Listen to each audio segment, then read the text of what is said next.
tribes will come from Khurasan, and then the Mahdi, and then the hadith goes on. And what this hadith shows is that the Mahdi will come at a time when the Muslim Ummah itself is internally fighting. And the Mahdi will unify the Ummah from within. So in Daniel, where it said, the 10 horns or 10 kings who will come from this kingdom, after them another king will arise different from the earlier ones. He will subdue 3 kings. That's exactly what Islam is. Mixture and will not remain united any more than iron mixes with clay. Now the word Arab means mixture, but there's also a divide in Islam, a Sunni and Shiite. So it could be several different things here. But so I believe, let's point this out. This up here, well, let's see. This is where Nebuchadnezzar got his dream. So this is the empire that he ruled. You can see here's the Persian Gulf, the Caspian Sea. Look over here. These are our markers of the seas. This is the Roman Empire at its height. Rome was westward. Okay? It did conquer Jerusalem, and that's important because that's where Jesus will sit in Jerusalem. But these are all bad stewards, okay, of his kingdom. This whole area here, from here, here, was never crushed. Rome doesn't fit. The dream was given to a king about the kingdoms that would follow his. Rome doesn't fit. This is the Babylonian Empire. This is the Medo-Persian Empire. You can see Medo-Persia went more eastward and conquered Iran and the Medo-Persian, okay? This is about where King Nebuchadnezzar had his dream. This was conquered, this territory. Alexander the Great, same thing. It was way over on this side here. And it meets the prerequisite of conquering. This is where King Nebuchadnezzar got his dream. The dream was given to a king about the kingdoms that would follow his. There was one kingdom that came after that. It's the caliphate. Now, there was 5 caliphates. The final caliphate was the Ottoman Empire. The Ottoman Empire lasted for 600 years. The other previous caliphates, they covered more into this area of Persia. And that's why today Iran is Islamic, is because the caliphates covered in here. But the final one was the Ottoman Empire. It did cover the area of where King Nebuchadnezzar got his dream, and it covered all this area here. It matches. It fits better than Rome does. Now, in Daniel 2:35, this is the statue dream again. It says, then the iron, the clay, the brass, and the silver, and the gold were broken to pieces together. They're broken at the same time. Why is it the same time? And became like the chaff of the summer threshing floor, and the wind carried them away so that there's no place for them. And the stone that smote the image became a great mountain. This mountain here means kingdoms. Mountains can mean kingdoms. In that whole chapter, there's a mountain in heaven. A rock is cut out of it. Kingdom of heaven. The rock is Jesus. It hits the statue. The statue becomes a mountain. Kingdom of heaven, Jesus, kingdom. Mountains can mean kingdoms. If you have faith of a mustard seed, you can move kingdoms. That's what the early church did. They moved kingdoms, okay? This is important when we look at Revelation 17. That will help explain this. They break together at the same time because the feet of the statue is made up of these areas. The Lord is telling you location. This is where the Antichrist kingdom comes out of. And that is reiterated in Revelation 13:2. It says, now the beast which I saw was like a leopard, Greece. His feet were the feet of a bear, Medo-Persia, and his mouth the mouth of a lion. The Lord is saying that is where the kingdom's going to come out of, that the Antichrist comes out of. So we look at Revelation 17, 7 through 14. This is the harlot. This is the spiritual driver that the beast is, that's riding the beast.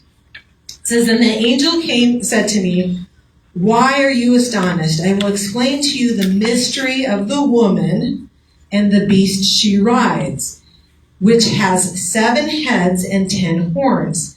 The beast which you saw once was, now is not, and will come out of the abyss and go to the destruction.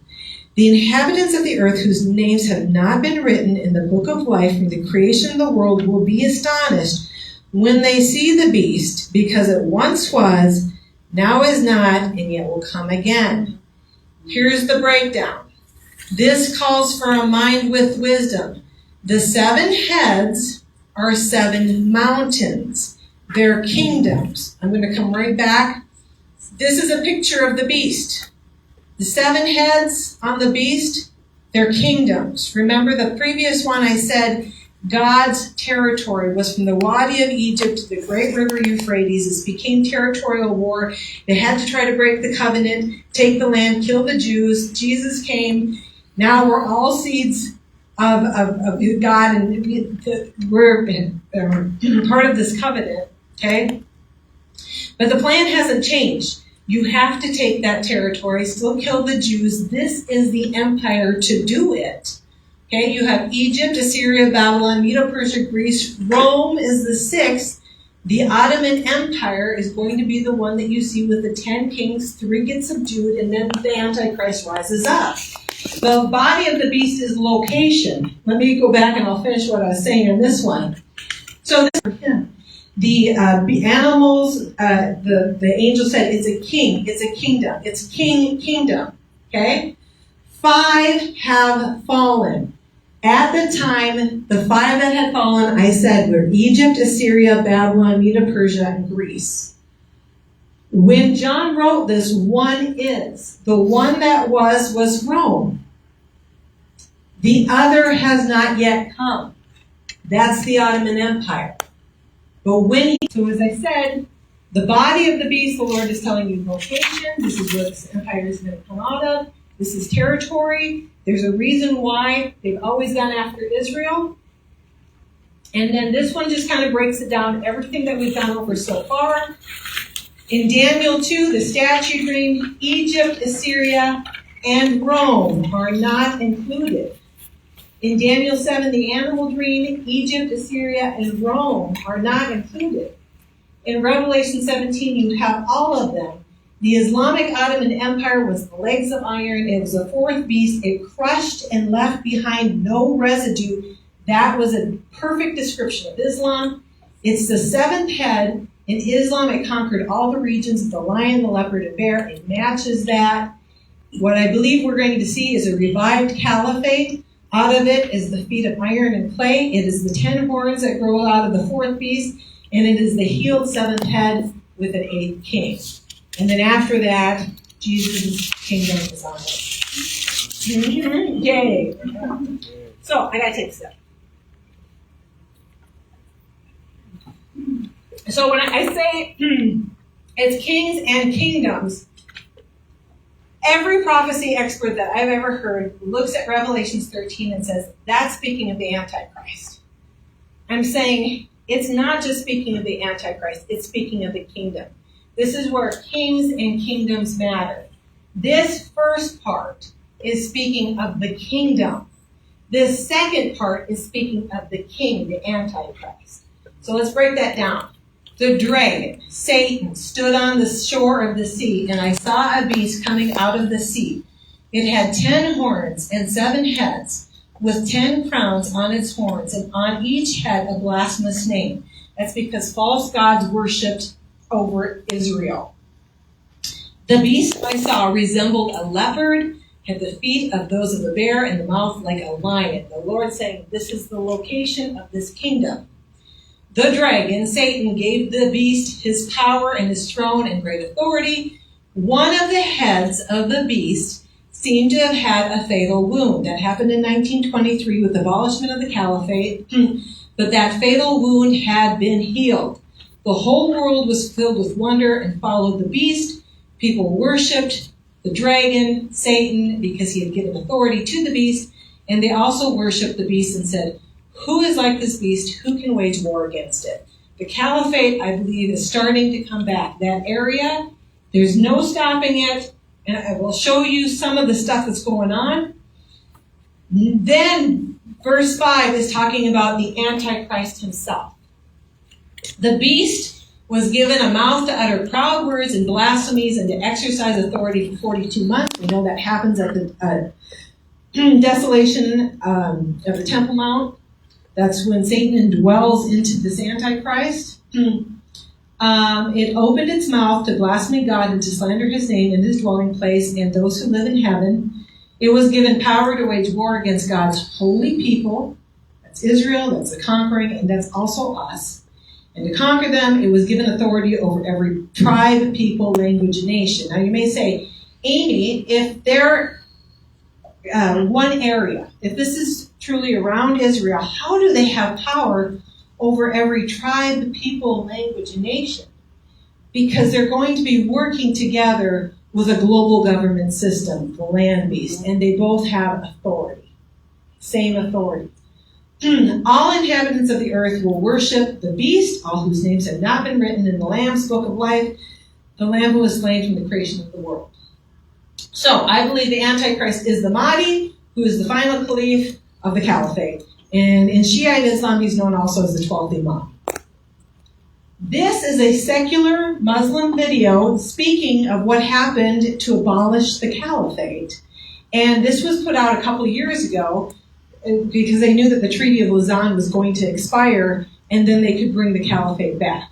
So I'll let you watch that. In this video, we will tell you about the benefits to Turkey from the end of the 100-year-old Treaty of Turkey in 1923, which is coming to an end in 2023, and the possible harms to the Arab countries, Europe, and the United States. And what effects will it have on the whole world? Turkey was known with the name of the Ottoman Empire until 1924. Until then, Turkey was the largest empire in the Islamic world. The Ottoman Caliphate of Turkey was spread over 3 continents of the world. The Ottoman Caliphate extended to Asia, Europe, and Africa. This caliphate started in 1299, and this caliphate of Turkey lasted for more than 600 years. At the end, this empire was abolished by the Treaty of Lausanne, a very controversial treaty. After reading the terms of this treaty, you will know how the backbone of the territory of Hijaz had slipped out of his hands and became Saudi Arabia. The Greek army was trying to occupy various parts of Turkey, but Kemal Pasha enlisted the help of Russia, then known as the Soviet Union, and thus stopped the forward steps of the Greeks. This ban lasted for a long time in Turkey. Gasoline was plentiful in Turkey, but it was banned because Turkey would not be able to extract oil and would have to buy it for the next 100 years. Turkey's coastline, known as the Bosphorus, European ships used it, which Turkey will collect. Turkey will extract its own gasoline, which will strengthen its economy and regain control of lost territory in the Arab world. Turkey is once again becoming one of the world's largest economies. Turkey, Russia, and China could work together to create a new power bloc that would have the potential to influence global decisions, and dollar rates will also be effective. If Russia, China, Turkey, Iran, and Arab countries cut ties with the dollar, it could be a problem for the United States to become the world's 17th largest economy.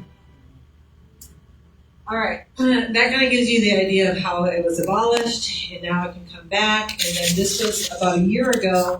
I was looking to see what in Syria, and so give us some insight there. How is this happening? Why it's happening? Give us what you know about the situation going on in Syria. When Giuliani took over, all the press and the American diplomats, and we saw the EU, my father. So he's been, as you can imagine, connecting with a lot of the groups, Sunni, Shia, it doesn't matter, and saying we got to do this as a team, we have to work together. So basically the first country in the Caliphate